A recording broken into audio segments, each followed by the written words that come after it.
just missed the dot, but we did not hit the following dot, so it's fine. Hey, Brian, do you want to know who else didn't hit a dot? Huh. Pro. Oh, God. Got him. Oh, Hate man. It's going to be... This episode is going to be a lot of bitching and moaning, followed by probably some in our feels takes, followed by realistic takes, followed by talking about Messi, and then it'll just kind of end. That's just kind of how it's going to go. Hi, John. Hey, Brian. How's it going, buddy? How are you? I'm here. I did just get, we talked about it for me live. I did just get a PSVR 2, and I'm very stoked to use that after this stream. So, I don't know, can we like fast forward like 45 minutes and I don't have to talk about all the shit that happened in the past week and a half?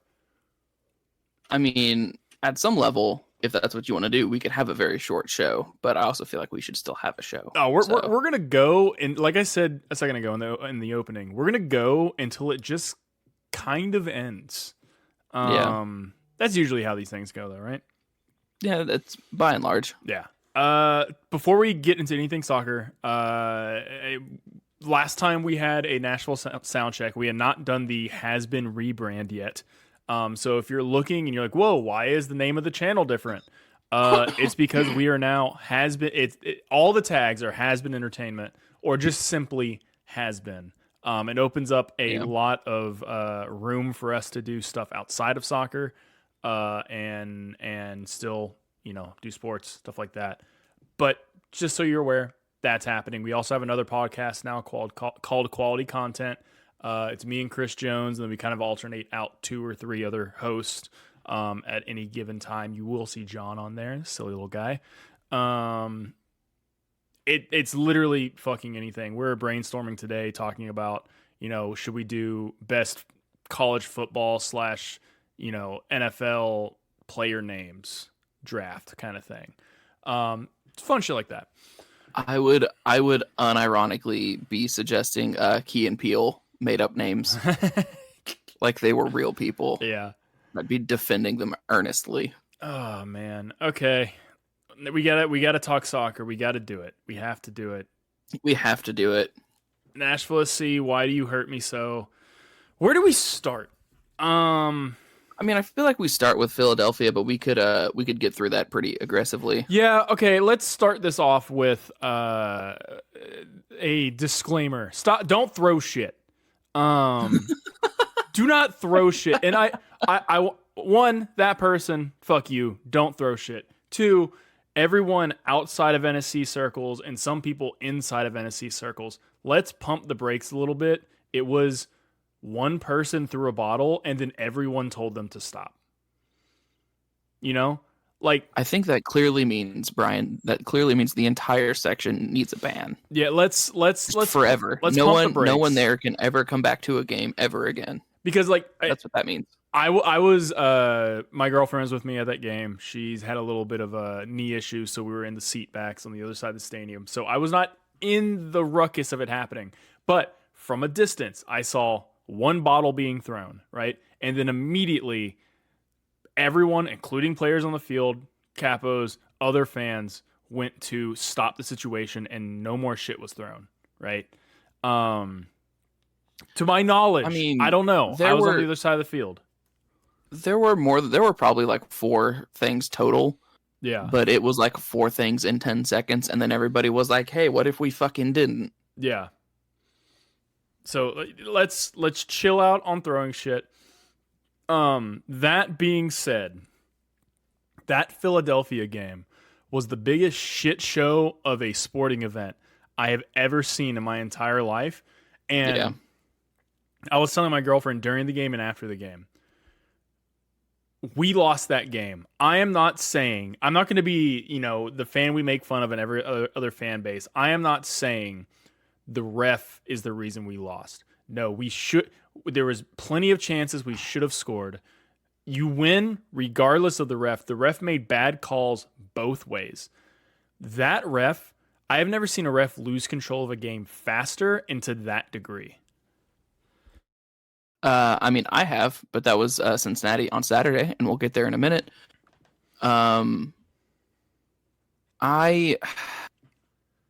The thing that's so frustrating about the Philadelphia game is so much of the dialogue is going to be about the red cards and how, in my opinion, ultimately they were the right decision. Mm-hmm. I don't remember Dan's first yellow, but his second yellow, stone cold every day of the week. Yeah. And Carranza and Shaq, like smackdown at midfield. I feel like those are reds. I don't think they're reds, man. The thing, well, that's the discussion I had with Clay at lunch today. Was he didn't think they were reds either, and I'm like, listen, as long as they are both whatever they are, there's equal punishment. I don't have a problem with that. Yeah. But what I do have a problem with is the inconsistency of we got no calls. Yeah. Like Nathan Harriel full on tackles Schaffelberg at the far touch line. See, that's what I'm saying. Far for us. And it wasn't even a foul. You see that nothing's called. Then later in the game, I'd argue the exact same thing, not the exact same thing, but two players collide. I'd argue should have a similar outcome to that, and it's a straight red. And the only way I can explain it is at that point the ref had lost control of the game. The ref was in his own head, was probably mad, and just it almost seemed scared at times. Yeah. And just started throwing cards around. And you know what? After the game, multiple people looked it up. It was the same ref from the Columbus game the week before that had a similar outcome. This dude has reffed 10 total MLS matches, and in those 10 total MLS matches, and I'm pulling these numbers from memory, so I could be incorrect here, but it was like 56 yellow cards and like 10 to 12 reds in 10 matches. That's fucking insane. No, in the 10 matches, because he's done 11 now. He reffed again on Saturday, which no one knows why. Yeah. And it was 10 matches, 50 yellows even, and I want to say it was something like 6 to 8 reds, which is an absurd whatever it is statistic. It's to the point where, like, very similar to when you were in school or college or whatever, where it's like, okay, more than half the class failed the test. It's on the teacher at that point, you know? Yeah. If there's that many yellows and reds given out during a game, during 10 games by one referee, it's on the ref at that point. Yeah. Well, and Titan Broncos in chat brought up from the Toronto-Chicago game that Sergi Boyka reffed on Saturday, there were only 2 total yellows in the entire game, which at this point is anomalous for his MLS refereeing career. And you have to imagine that's like pro sat him down and they said, you have one chance to not fuck this up. Well, and then both coaches and I looked at statements from previous games, players, whatever. If you tried to talk to him, it was a yellow. He would not discuss anything with anybody. And in fact, I think that happened with Teal earlier in the game, if I remember correctly. I don't know if it was earlier in the game, but Teal got the dumbest yellow for dissent in that game. Like Teal was getting punched in the back and pointed at the guy and then walked up, I mean, granted, aggressively, because he's pissed at this point because the game's gone out of hand. He goes up to the ref and then is immediately shown a yellow card. Like, as a referee, you know, in an emotional game between two teams at the top of the table, between two good teams, in a game that's already proven to be chippy, like, you have to know that players are going to be emotional, and your job is to bring that down, not piss off everyone on the field at once. You know? Yeah. Now, if Teal was saying something inappropriate or doing it every single, time he came across the ref, then sure, yellow for dissent. But from at least my point of view, it was the first time he had made a stink about anything the entire game, and the dude immediately pulls out a card. Fuck, the Philly coach is complaining because I believe he got a card for saying, like, what the fuck? Not even being aggressive, like literally just saying what the fuck, and he gave the Philly coach a yellow card. Like, chill out, my guy.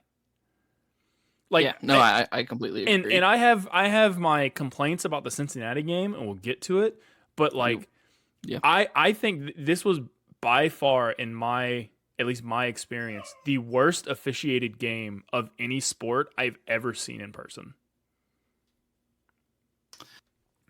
Oh, I don't know that I agree with that. Clay and I were I had lunch with Clay today, and he talked about two of the most comical VAR decisions that have gone against Nashville, and both were last year, and they were both very good points. They were horrible in the moment.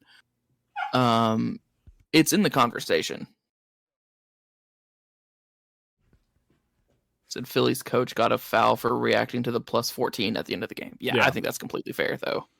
Plus 14 in that game was not a good decision. Either way, if both coaching staffs and players and fans are complaining that this ref was fucking horrible, it's a horrible ref.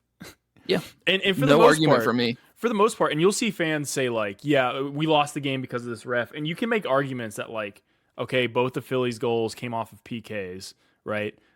Which I think were both valid penalty kicks. Yeah. But, like, it's just fucking wild. Like, I'm at a loss for words. I'm just, like, overly frustrated with pro referees, and it's not getting better. No, I would say, if anything, for us as Nashville fans, it is actively getting worse. Yeah.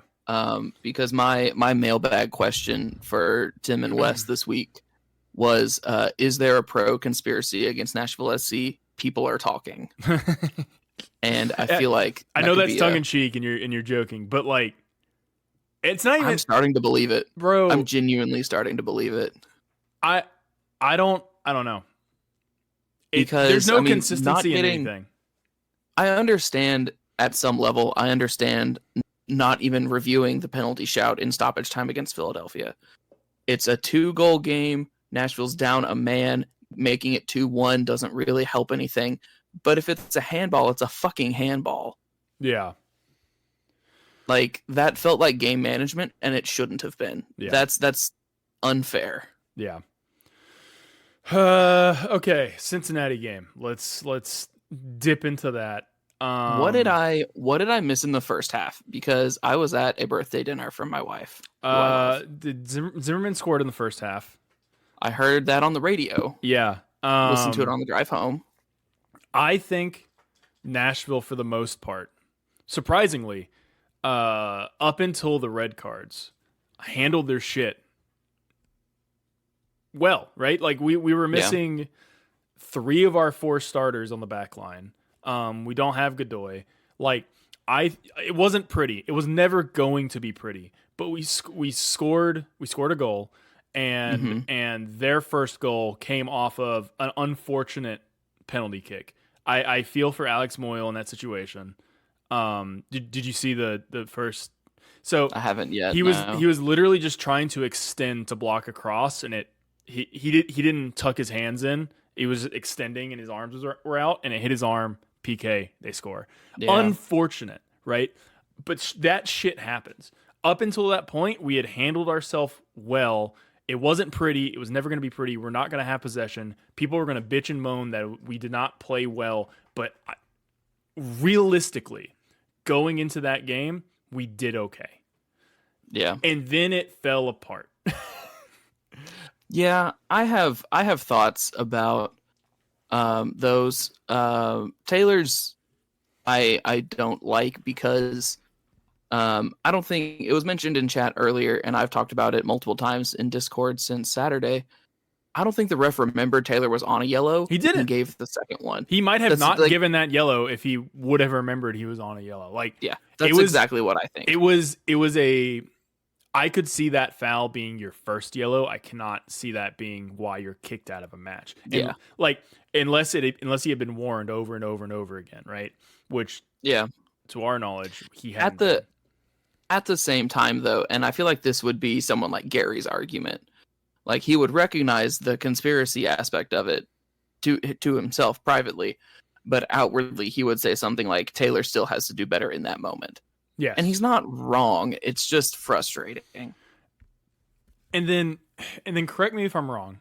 The Fafa red was literally him just like shoulder bumping a guy as he. Completely a legitimate yellow card. That's a yellow card every game.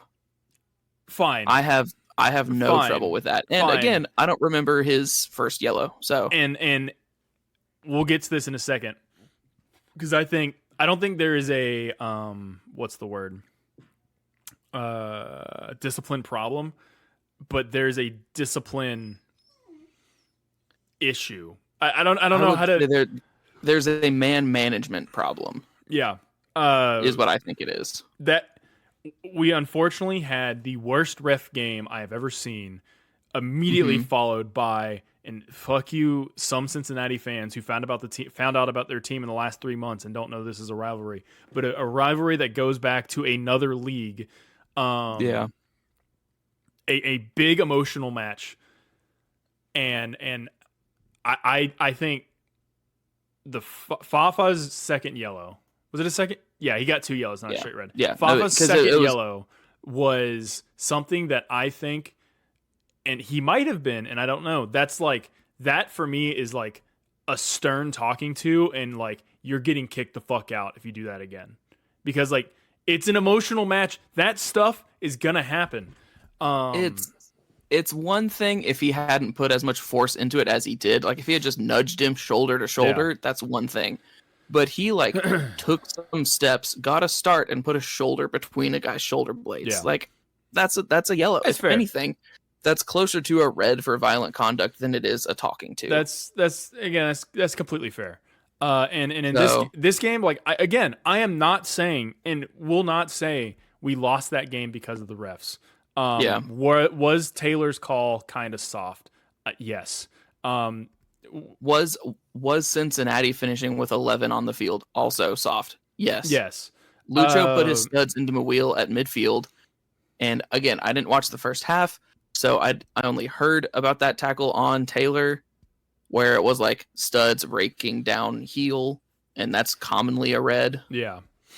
So I don't know, but I'm very frustrated to the point of conspiracy. It is, as a Nashville fan, watching these 2 games because we had these 2 games with almost a full squad back that just went almost a full squad that went off the fucking rails, right?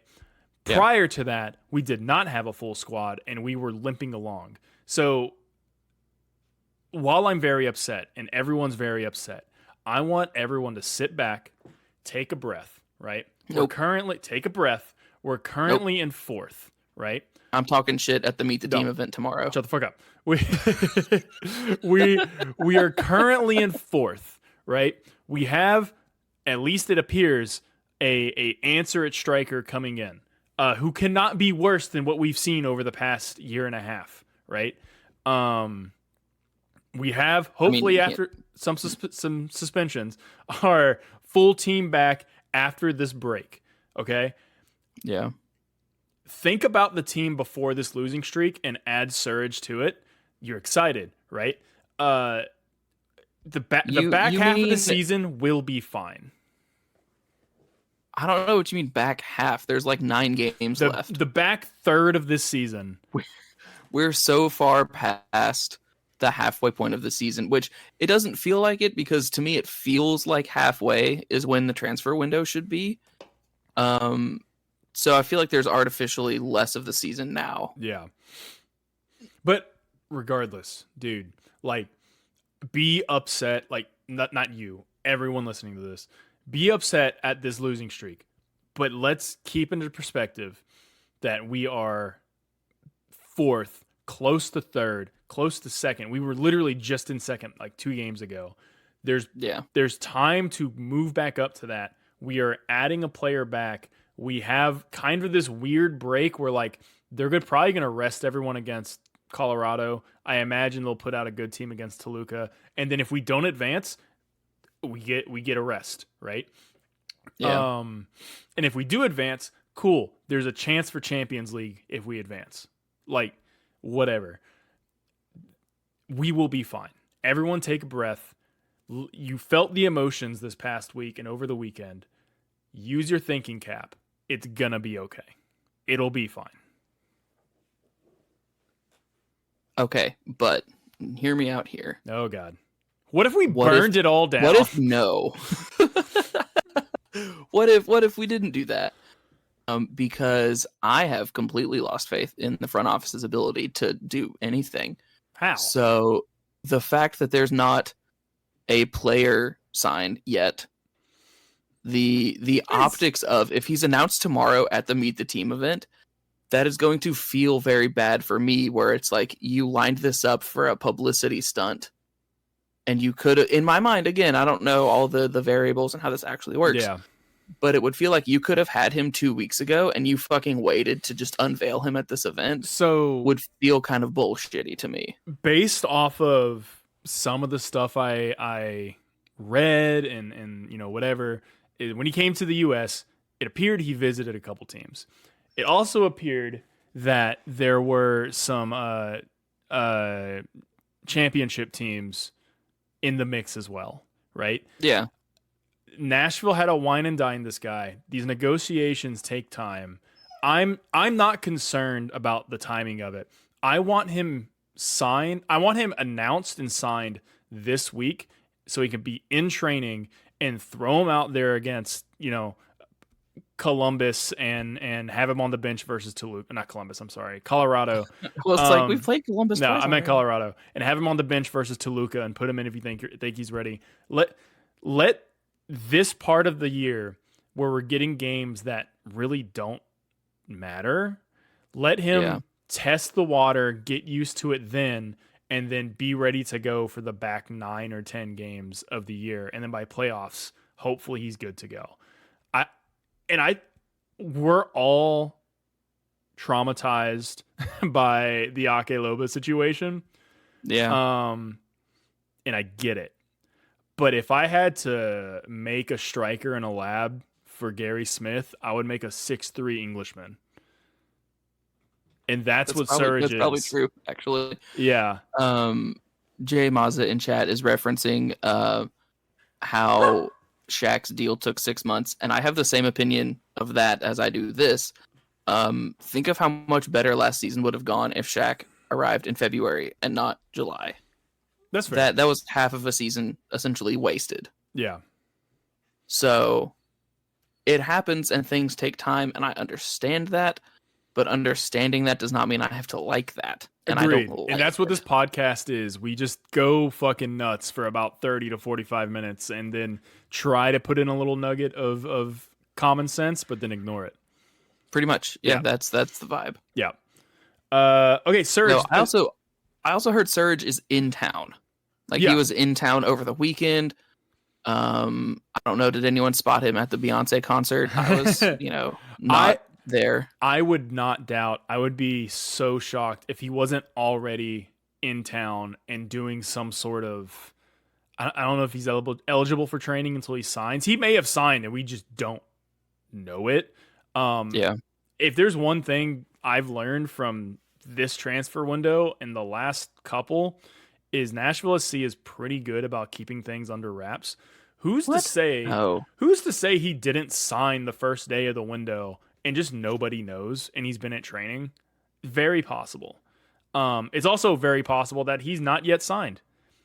Either things could be true. But I think from everything we've seen, from the sources who've posted it, from our dear friend Valaire, who broke the story. Mm-hmm. We do love Valaire. We love Valaire.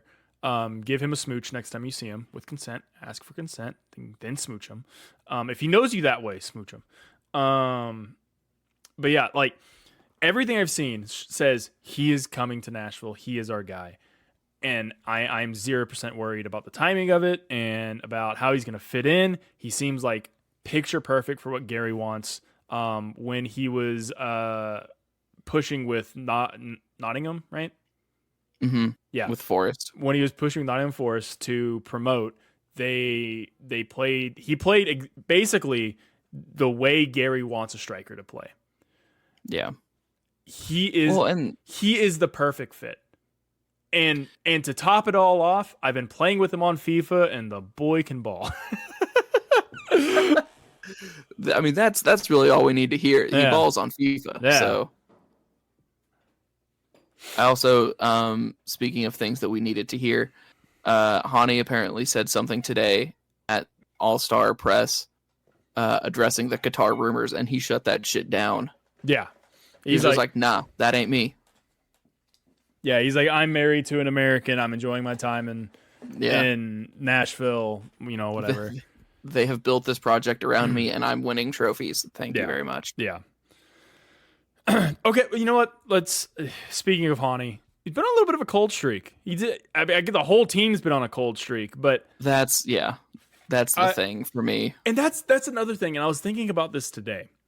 Think back about, was it 4 or 5 games the cold streak's been going on? It's 5, right?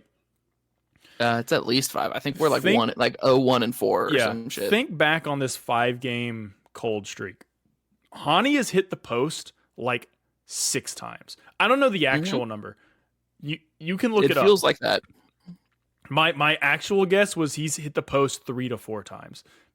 Because it feels like more than that. And again, and we've mentioned this the last 2 podcasts, other than Cincinnati, these games have been one mistake or one near miss or one whatever away from flipping the other direction, which is why I want everyone to calm the fuck down a little bit. Because Hani doesn't hit the post in a couple of these, it's at least a draw, right? The Philly game, the hockey style like scrum around the net that happened 4 or 5 times on corner kicks. Yeah. One of those squeaks in, it's a completely different game. Like, I felt like watching that Philadelphia game, I was gonna like explode from anxiety because it was on my side of the field. I was freaking the fuck out watching those corner kicks go off post, off of bodies on the goal line, like insanity. A couple things change, man, and we're still in second place looking okay. So yeah, it's frustrating to not beat Philadelphia when they don't have Andre Blake, because Andre Blake extremely is ludicrous. I don't know. Speaking of things happening in front of you, in front of that end of the stadium in the second half, it feels like Nashville has attacked towards the back line in the past 6 home games. Yeah, in the second half. I don't like it. No, they've attacked it towards us in the first half. In the first half, yeah, sorry. I don't like it. Yeah, I don't know what goes into that, honestly. If there's any strategy behind it at all. Yeah. I mean, it's got to be like coin flip stuff. Well, yeah, but I don't know.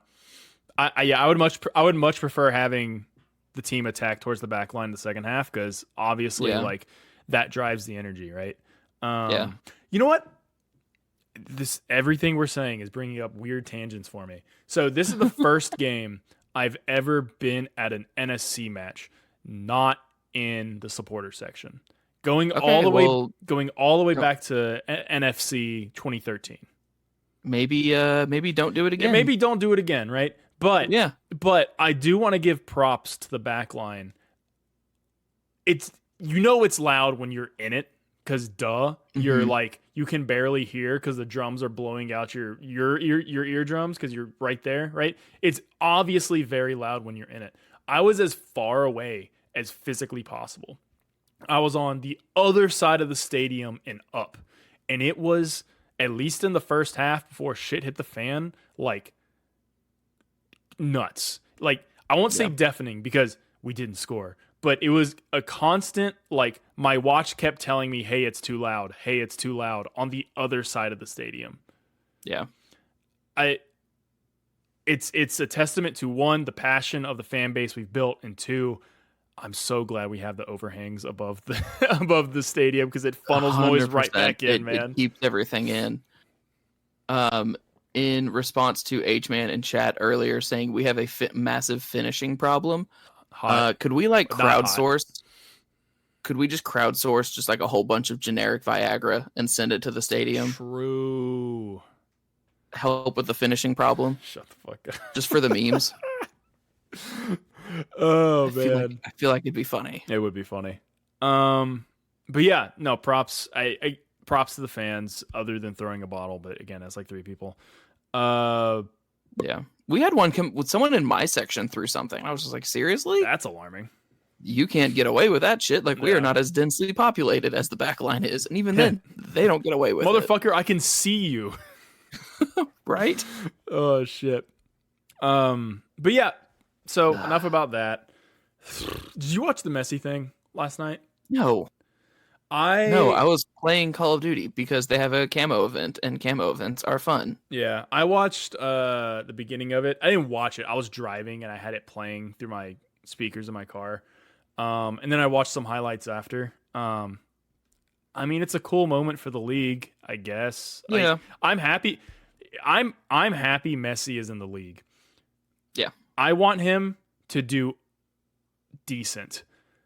Just not against Nashville, and Miami is going to still finish real bad. Yeah. I guess my thing is I want him to give a shit. Like, you had an era of European stars. I know he's Argentinian, but he played in Europe. That the era of players with like Lampard, Gerrard, Pirlo, and they came over here and they didn't give a shit. Yeah. They were just like, we're here for the cash and the cash alone. And then you have other players like David Villa or Thierry Henry or Zlatan to an extent. Yeah. And they came here and they played. And that's what I want Messi to do, as if he gives a shit what I want him to do. Yeah. I did see where his kid megged him on the field, hilarious. and that is amazing. That was fucking funny. Yeah, a couple people in chat are saying that the Apple missed the mark on the broadcast itself. I did notice something subpar. Someone got fired today because the mics were not coming through the broadcast. They ended up having to turn up the field mics closest to a speaker, which is bad. Not a good look for MLS. So I guarantee someone got fired today. Again, look, great for the league, great for Miami. Fuck Miami. I think Messi's gonna come in and do at least try. Like he's gonna play. He's probably gonna get frustrated at his teammates and at the team. What? No, he's not signing for the worst team in the league or anything. And I don't want this to be misconstrued as I don't want Messi in the league, because I do. I'm glad he's here.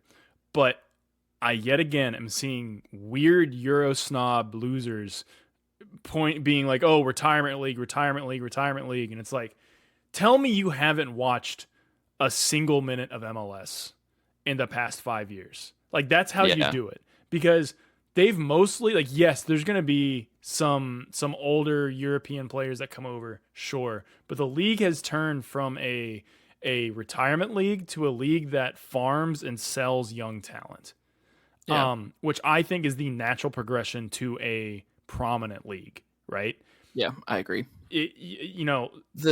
The thing that's so frustrating to me about the person you were referencing is I don't know. I've seen this a bunch of times. I'm not referencing. Oh, I know. But for Messi's situation specifically, for the situation we find ourselves in now, it's the talking shit about Messi coming over and, retirement league, this, that, and the other. And then in the same tweet, talking up the Qatar league like they aren't more of a stereotypical retirement league than MLS is. Yeah. Like, that's the thing that gets me. I'm very proud of the MLS progressing in the way it has. Because at one point in time, it was a retirement league. It went from 100%. being a league where, failed college, college soccer players and failed European players came to play. Then it transitioned into kind of a retirement league, bringing in older aging stars, and now it's transitioned into a league that farms young talent. Like, these steps are pushing us towards the point of being a top 5 league.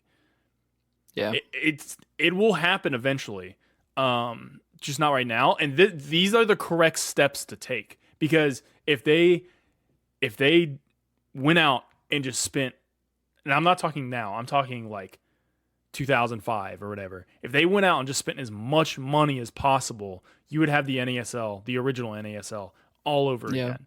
The league wouldn't be able to handle it. You wouldn't have organically built the league from the ground up like you had. It would have been too much too fast and collapsed. Or it would have been like the Chinese league was a few years ago when they were buying. They were the Saudi Arabian league of 5 years ago, where they were buying up all these players, and now no one hears a damn thing about the Chinese league anymore, right? Yeah, absolutely. I think MLS is doing it correctly, albeit very slowly and kind of frustrating at this point because I need them to raise the salary cap. But other than that, like to this point, I think they've done everything almost perfect. Yeah. I saw someone in the NSC Discord shared a tweet earlier where Don Garber was acknowledging like there's going to be something that has to change. Yeah. And I was like, good. Like raise the salary cap somewhat comically. What's the current, they need to put a floor. What's the current salary cap? Do we know? Oh, I don't even know. Whatever that is, fuck it. Double it. Holy shit. For the 2023 season, the MLS salary budget, excluding DPs and allocation money, is $5.21 million per team. Okay. Triple it. What? Let's bring that up to like 20 million. Bring that up to like 20 million, and I don't know. Yeah. Boost it a lot. I also think leave all of the other mechanisms in place, other than maybe GAM. We need to go full American sports though, and we need to give like a mid-level exception contract for some like to try to grab the NBA fans who like that's a term that I know. Like there needs to be some weird like you made a funky trade and this is what you get out of it. Jay Mazza in chat says lower the cap, get rid of DPs, bring back PKs from the midfield. 1996 baby. I want that on a t-shirt. There's a rumor they're bringing back the PKs for the All-Star. Like I think it's part of the skills challenge tomorrow. It might be. I would love them to do that in the game because the idea of do that in the Arsenal's top players doing that shit is comical. Do that in the game, and then someone from Arsenal gets fucking kneecapped by the DC Tyler goalie. Miller. Yeah. Yep. Oh man, that would actually not be good. That'd be great television. It'd be great for me. They won't do that. Do you have a Premier League or English like team you care about? Yes. Lay it on me. It is Manchester United. I don't. And it has been a rough decade. I don't, and with how nice Forest fans have been, I might. I've considered it. I'm not going to get up and watch the games early, but I'll buy your jersey. I'll do it. Yeah. Plus, they got a little tree. Forest, I like their little tree. Forest, to me, in the past 12 months, they've signed 35 players. And as a Nashville fan, I have a moral opposition to teams trying to improve. As a lifelong Forest fan, I need you to stop talking shit about Nottingham Forest. Plus, I mean, let's be honest. The first thing we know about Nottingham as Americans is the sheriff of Nottingham from Disney's animated Robin Hood movie. No, it's that Surge is coming guy. to Nashville, and he's bigger than Messi. What are you talking about? I mean, my fucking water bottle is bigger than Messi. That's fair. He's a small you boy. meant metaphorically. Well, metaphorically, but yeah. But I mean, both. I meant physically. He's 2.5 Messis. If you cut the second Messi in half and stack it on top of the first Messi and then stretch that Messi width-wise. I don't like the imagery of that. Hey, no one animate this. Ugh. Ugh. Heebie-jeebies. All right, so what do we got up next? I guess we got the All-Star game. I don't want to predict it. Hani Mukhtar double hat trick in the All-Star game. Sure. That's my prediction. Yeah, if the skills challenge wasn't on Tuesday night, I would probably prefer to watch it than the All-Star game itself. But obviously, movie night on Tuesdays every night is one of my favorite things. Yeah. So I'm probably bummed just catch highlights. I'm bummed out that they went back to playing a random European team and not the League MX All-Stars. I feel like MLS All-Stars versus League MX All-Stars was a game I want to watch. I don't give a shit about watching Arsenal and the MLS All-Stars not try for 90 minutes. Yeah, exactly. You know, like I'm sure a couple players are going to try to ball out because they have aspirations of going to Europe, but like Arsenal's not going to care. Yeah, What do they have to prove? At least the Liga MX team that they was don't like, lose to MLS. well, yeah, but like at least That's what they have to prove. at least the Liga MX team was like, there's like the U.S. Mexico rivalry. Like a lot of those players have played in that rivalry. Like that was so much more fun than whatever the fuck this is going to be. I'm gonna watch the skills challenge and then I'll watch the highlights later. Yeah, my MLS tinfoil hat that is bigger picture than anything else is I want MLS to get to a nice even number of teams, whether that's 30, 32, 40, whatever. And I want them to fully split into East and West and have them be 2 separate leagues. I mean, yeah, makes sense. And the All-Star game actually matters because MLS Cup is the playoffs, like other American professional sports are. Yeah. That's what I want. I mean, I can see it happening. Maybe I don't know. I really liked, and I thought they did it perfectly when they had MLS versus League MX, and I forget what podcast or what. Go ahead. Make it U.S. players versus internationals. U.S. would get fucking stomped. But yeah, I forget what podcast or what show or whatever said it, but I believe the theory is that they did away with that for this iteration of the All-Star game because they want to push focus towards the Leagues Cup, which I still can't tell if I give a shit about, if I'm being real. I actively don't. I hope Nashville wins honestly, but I think I will start to give a shit if we accidentally progress. And then it's like, Champions. Yeah, that's like, where I'm at. If a Champions League bid is within reach, I will care the most about Leagues Cup. But for now, I don't care that much. Yeah. Apparently, there are 2 possible situations that I would very much like to see happen. Both of them involve advancing a fair amount. One would be getting far enough that you host Mazatlan. God, and then we would finally get to see Akeloba start at Geodis Park. You think they're gonna go through? You think they're gonna win? No, they're bad. No, but I want to see it just for the meme. Like I want to see Akeloba go 90 at Geodis Park for the first time. The sports betting odds on that would be like plus 5 million. Like that's no, probably. What I do want to see is us match up. I don't even know if it's possible against Chivas and get a Daniel Rios return to Nashville. Oh, I didn't think about that. Because the second one I thought of was advance far enough and host Miami. That would be great too. I would enjoy that. I would enjoy that. Do we boo Ake? I mean, I don't think we boo him. I just think he doesn't get like like if Daniel Rios shows back up and we're playing Chivas for some reason, he is going to get like a king's welcome back to Nashville. He's going to get. I think so. He will get applause, cheers, whatever. If Akeloba comes back to Nashville, Ake gets like a muted. It'll be like if any other player came back to Nashville. I have no problem with the guy. He seemed like a good guy. He was on, he's on the team, whatever. But like I feel nothing about him being in Geodis. I tell you who it would feel like, Brian.